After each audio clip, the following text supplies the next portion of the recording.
थोड़ी सी अब हम मेंस की बात करते हैं।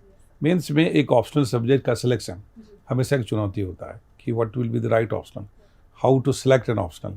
उसके बारे में आप क्या कहना चाहेंगी? आपका सब्जेक्ट क्या रहा ऑप्शनल? सोशियोलॉजी। कैसे सिलेक्ट किया आपने? इसके पीछे रीजंस क्या रहे?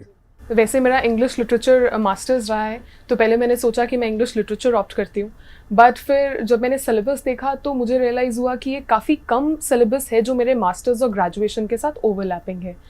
फिर भी मैंने तैयारी शुरू करी, बट गाइडेंस का अवेलेबिलिटी नहीं था, टेस्ट सीरीज़ नहीं था, तो मुझे लगा कि मेरे से मैनेज नहीं हो रहा है। 2 लिटरेचर लोग लेते हैं, score very good marks, but मेरे लिए पर्सनली मुझे लगा कि थोड़ा अनमैनेजेबल है। तो फिर जिसका सबसे ज़्यादा रेजोनेंस था इंग्लिश लिटरेचर के साथ वो था सोशियोलॉजी, क्योंकि मैंने जेंडर स्टडीज़ और काफ़ी पढ़ा हुआ था, तो सोशियोलॉजी में मुझे हेल्प हुआ। और जनरली अगर कैंडिडेट्स को कुछ पैरामीटर्स चाहिए तो आई वुड से फर्स्ट और बेसिक पैरामीटर तो इंटरेस्ट है। अगर आपका किसी सब्जेक्ट में इंटरेस्ट है तो ही आप उसे इतनी डिटेल में पढ़ पाएंगे, जो ऑप्शनल में रिक्वायर्ड है। तो first interest and second I would say test series and availability of guidance से half work is done, you get a direction, तो वो ज़रूरी है। और तीसरा वही कहूँगी कि सिलेबस और प्रीवियस ईयर क्वेश्चन ज़रूर देखें। कई बार हमें लगता है कि ग्रेजुएशन में ये कराए तो ये हम कर लेंगे, बट किस तरह से यूपीएससी पूछ रहा है वो कई बार डिफरेंट हो सकता है।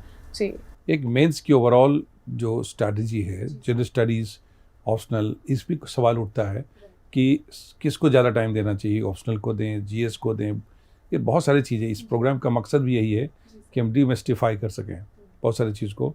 तो कैंडिडेट दिमाग में क्या ऑप्शनल को ज़्यादा टाइम दें, कुछ जीएस को टाइम दें, पहले ऑप्शनल पढ़ लें फिर जीएस पढ़ लें, तो इसके बारे में आपको क्या?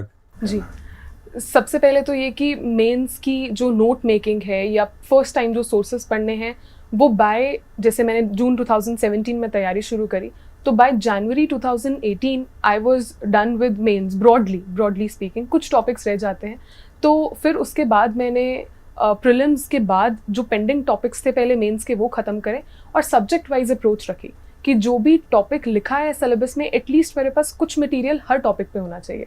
तो ये थीमेटिक जो तैयारी है, थीम वाइज, सब्जेक्ट वाइज, इसने हेल्प किया। और ऑफ कोर्स आपको एक बहुत फाइन बैलेंस बना के रखना पड़ता है between optional and all the GS. अगर आप ऑप्शनल को निगलेक्ट करते हैं तो आप मेजर चंक ऑफ मार्क्स जो मार्जिन आता है ऑप्शनल के थ्रू उस पर लूज आउट करेंगे। तो आफ्टर ऑल वो आपका अपना सब्जेक्ट है जिसमें आपको एडवांटेज है यदि अच्छा करके निकालने का।